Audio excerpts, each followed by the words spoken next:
नमस्कार, news India पर देवभूमि की तमाम खबरों के साथ मैं हूं पूजा मोहन पांडे। बुलेटिन की शुरुआत करेंगे इस वक्त की बड़ी और अहम जानकारी के साथ। इस वक्त की बड़ी खबर सामने आ रही है। आपको बता दें, ये खबर हरिद्वार से है। हरिद्वार में असल में भारत की प्राचीन और सनातन संस्कृति पर लगातार हो रहे हमले से संत समाज बेहद आहत है और इसी के मद्देनजर आगामी 2 से 5 नवंबर तक देश की आध्यात्मिक राजधानी काशी में संस्कृति संसद का आयोजन हो रहा है, जिसमें बड़ी तादाद में साधु संत विद्वान जुटने जा रहे हैं। माना यह भी जा रहा है कि संस्कृति संसद में हाल ही में सियासी दलों के कुछ नेताओं के सनातन धर्म विरोधी बयान पर आपत्ति जताई जाएगी। आपको ये बता दें कि इसमें भारतीय अखाड़ा परिषद, अखिल भारतीय संत समिति, गंगा महासभा से जुड़े पदाधिकारी शामिल होंगे। संस्कृति संसद में देश के सभी मठ, मंदिर और धार्मिक संस्थाओं के साधु संतों को बुलाया गया है। इससे पहले हरिद्वार में अखाड़ा परिषद के अध्यक्ष महंत रविंद्रपुरी और अखिल भारतीय संत समिति के राष्ट्रीय अध्यक्ष स्वामी जितेंद्रानंद सरस्वती ने मीडिया से बात करते हुए कहा कि सनातन धर्म के अपमान को संत समाज बिल्कुल भी बर्दाश्त नहीं करेगा। वाराणसी में होने वाली संस्कृति संसद में ऐसा करने वाले नेताओं के खिलाफ कड़े कदम उठाएगी और इसकी मांग भी करेगी।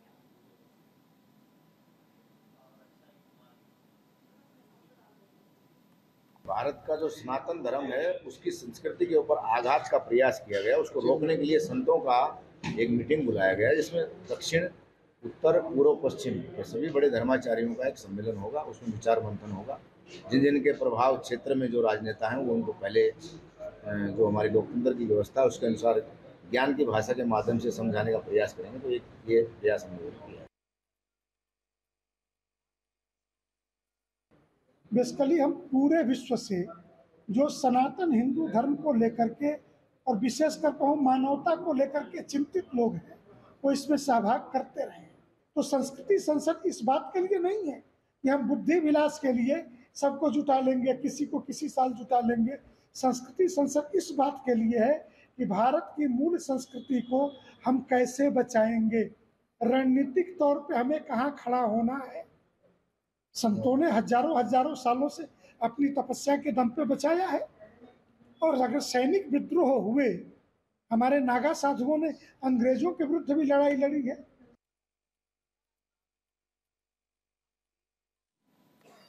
लक्सर में सोशल मीडिया पर एक वीडियो तेजी से वायरल हो रहा है, जिसमें आंगनबाड़ी केंद्र में पढ़ने वाले छोटे छोटे बच्चे टंकी के फटे पाइप से दूषित पानी पीते नजर आ रहे हैं। ये वीडियो लक्सर के मुख्याली खुर्द उर्फ रेड़ा गांव के आंगनबाड़ी सेंटर का बताया जा रहा है। मुख्याली के आंगनबाड़ी केंद्र पर कार्यकर्ताओं से बात की गई तो उन्होंने इस वीडियो की पुष्टि की है। साथ ही कहा कि ये समस्या काफ़ी समय से बनी हुई है। इसकी शिकायत व्हाट्सएप चैट के जरिए उन्होंने अपने अधिकारी को भी की है, मगर समस्या जस की तस बनी हुई है। वहीं जब वायरल हो रहे वीडियो को लेकर लक्सर उपजिलाधिकारी गोपाल सिंह चौहान से बात की गई तो उन्होंने कहा, वीडियो मेरे संज्ञान में है, इसके लिए संबंधित विभाग से बात की गई है और उन्हें सख्त निर्देश दिए गए हैं। साथ ही इस समस्या को तत्काल निपटाने के लिए कहा गया है। हाँ जी, मेरी सेंटर की है। हम लोगों को ना पानी की बहुत दिक्कत होती है। अब यहाँ पे टंकियाँ फिटिंग हो गई, सब हो गई, लेकिन मेरे सेंटर के बाहर ऐसे ही छोड़ दिया ये पाइप करके। बच्चों को प्यास लगती है, वो इसी में से ही जाके पीते हैं। हम भी इसी में से ही पीते हैं, बच्चे तो छोड़ो, हम भी। यहाँ में जो कार्य होते हैं हम लोगों को बड़ी दिक्कत के साथ, क्योंकि पाइप बिल्कुल नीचा है, ना तो वहाँ बाल्टी लगती है ना कोई बर्तन लगता है, और जैसे तैसे बूंद बूंद करके हम लोग निकालते हैं बड़े बर्तन में पानी। अब इस तरह बच्चे बीमार भी हो सकते हैं, क्योंकि भाई जब बच्चा नीचे लगाएगा तो उसमें कंकड़ पत्थर भी आ सकते हैं, इस तरह है ना। और फिर साफ सफाई का भी ध्यान इस तरह कैसे रखा जाएगा जब। हाँ जी, मैंने प्रधान जी को अवगत करा दिया था, अपने विभाग को भी अवगत करा दिया था, और जो यहाँ के जनप्रतिनिधि हैं उनको भी अवगत करा दिया था। जानकारी मिली है कि ये सोशल मीडिया पे भी ये वीडियो वायरल हो रहा है और मैंने स्वयं भी देखा है।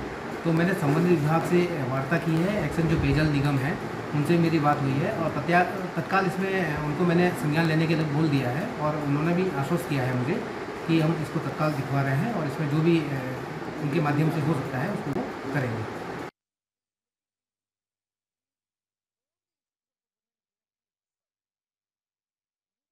के बच्चे दूषित पानी पी रहे हैं, तस्वीरें देखिए, आपको दिखा रहे हैं।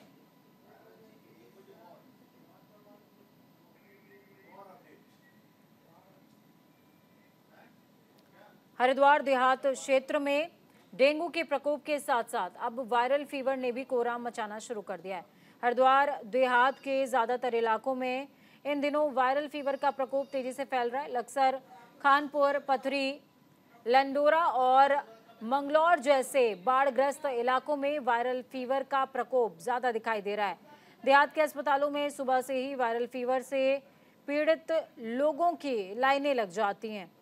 बात करें अकेले लक्सर सीएचसी की तो हर रोज 200 से लेकर 250 तक वायरल फीवर से पीड़ित लोग सामुदायिक स्वास्थ्य केंद्र पर पहुंच रहे हैं। तो वहीं खानपुर और मंगलौर में गांव के छोटे स्वास्थ्य केंद्रों पर भी 100 से ज्यादा वायरल फीवर से पीड़ित लोग दवा लेने पहुंच रहे हैं।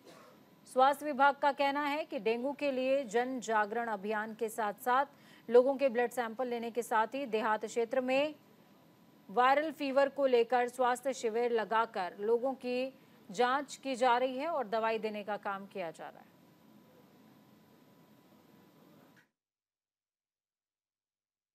डेंगू के लक्सर क्षेत्र में टोटल 37 एराइजा पॉजिटिव केस आए थे, जिसके अंतर्गत हमने उनको फ़ोन के माध्यम से, आशा के माध्यम से भी देखा गया है। एट प्रेजेंट जो एडमिशन है वो भी बहुत कम है। डेंगू के जितने भी केसेस आ रहे हैं वो आशा के माध्यम से, जैसे भी हमें किसी भी ग्रामीण क्षेत्र में, शहरी क्षेत्र में केसेस मिल रहे हैं कि ज़्यादा बहुत ज़्यादा संभावित केस बुखार के हैं, तो हम एक दिन वहाँ पर कैंप लगा के उसकी और नगर निगम के साथ या एसडीएम साहब के साथ उसमें लार्वा नष्ट करने की उसमें प्रक्रिया चल रही है।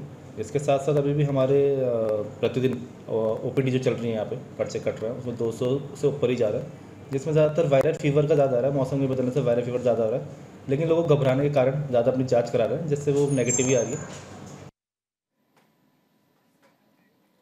उत्तराखंड में आगामी लोकसभा चुनावों को लेकर राजनीतिक पार्टियां अपनी अपनी तैयारी करते हुए नजर आ रही हैं, जिसके तहत बीजेपी के तमाम राष्ट्रीय नेता उत्तराखंड के दौरे पर लगातार आ रहे हैं। प्रधानमंत्री नरेंद्र मोदी भी उत्तराखंड का दौरा कर चुके हैं और कुछ दिन पहले बीजेपी के पूर्व राष्ट्रीय अध्यक्ष और गृह मंत्री अमित शाह उत्तराखंड का दौरा कर चुके हैं, जिसमें लोकसभा चुनाव की तैयारियों को लेकर वो समीक्षा भी कर चुके हैं। लेकिन अभी तक कांग्रेस के किसी भी राष्ट्रीय नेता का दौरा उत्तराखंड में नहीं हुआ, जिसको लेकर बीजेपी सवाल खड़े कर रही है। बीजेपी के प्रदेश प्रवक्ता विपिन कैंथोला का कहना है कि कांग्रेस के राष्ट्रीय नेतृत्व का उत्तराखंड से कोई लगाव नहीं है, इसलिए अभी तक किसी राष्ट्रीय नेता का उत्तराखंड आगमन ही नहीं हुआ है। इस पर क्या कुछ कह रहे हैं मथुरा दत्त तिवारी, सुनिए। विजन है ना, विजनरी लीडरशिप है, चाहे स्टेट हो चाहे सेंटर। कांग्रेस के तमाम जो प्रवक्ता हैं, जो नेता हैं, वो किस प्रकार से मीन में निकालते रहते हैं, लेकिन उनसे मैं कहना चाहता हूं कि वो बताएं कि उनके राष्ट्रीय अध्यक्ष कितनी बार उत्तराखंड आए हैं, या जब उनकी सरकार रही तो प्रधानमंत्री जी कितनी बार उत्तराखंड आए हैं उनके समय पर। कांग्रेस ने केवल इस राज्य को छलने का काम किया है। कांग्रेस ने इस राज्य के साथ हमेशा दोगला व्यवहार करने का काम किया है। 2004 में जो औद्योगिक पैकेज एनडीए की सरकार में आदरणीय अटल बिहारी वाजपेयी जी ने उत्तराखंड को दिया था, उसको 2009 में छीनने का काम कांग्रेस ने किया है। कांग्रेस के नेताओं को और कांग्रेस के आला नेताओं को उत्तराखंड से कोई लेना देना नहीं है। क्या भारतीय जनता पार्टी के नेता इतने बड़े भविष्यवक्ता हो गए हैं कि वो जो कहेंगे वही होगा? पहले अपनी कुंडली दिखा लें, उनकी कुंडली में क्या है। उनको अभी से प्रधानमंत्री का सहारा लेना पड़ रहा है उम्मीदवारों को जिताने के लिए, धर्म का सहारा लेना पड़ रहा है, फिर धार्मिक उन्माद फैलाने की बात कर रहे हैं। और निश्चित रूप से भारतीय जनता पार्टी घबराई हुई है और उनके उम्मीदवारों की स्थिति खराब है। जगह जगह पर असंतोष है, कार्यकर्ताओं में भी असंतोष है और भारतीय जनता पार्टी खुद घबराई हुई है। और निश्चित रूप से भारतीय जनता पार्टी आने वाले लोकसभा चुनाव में बुरी तरह चुनाव में पराजित होगी।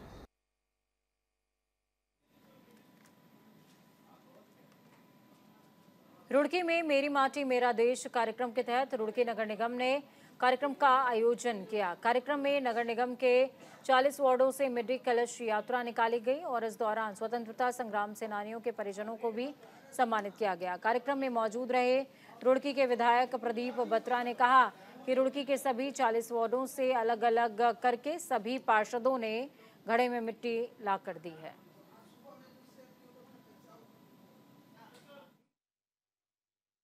आज़ादी के अमृत महोत्सव के अंतर्गत मेरी माटी मेरा देश अमृत कलश यात्रा का कार्यक्रम लगातार हर जगह हो रहा है।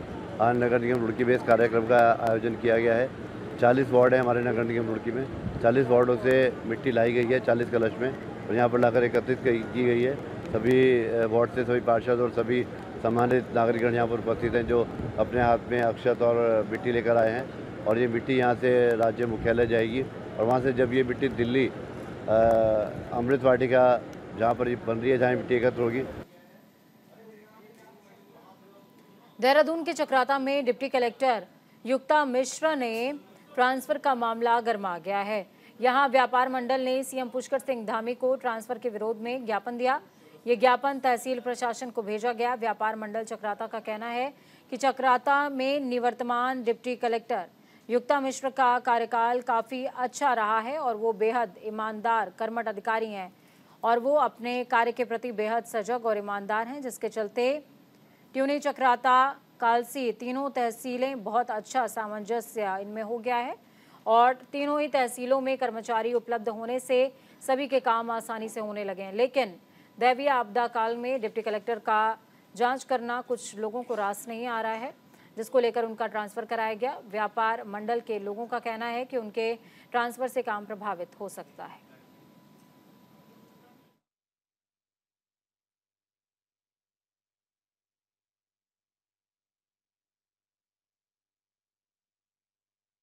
एसडीएम साहिबा जो युक्ता मिश्रा जी थी, उनका काम करने का तरीका था, एक आम आदमी को किसी किस्म की कोई परेशानी नहीं होती।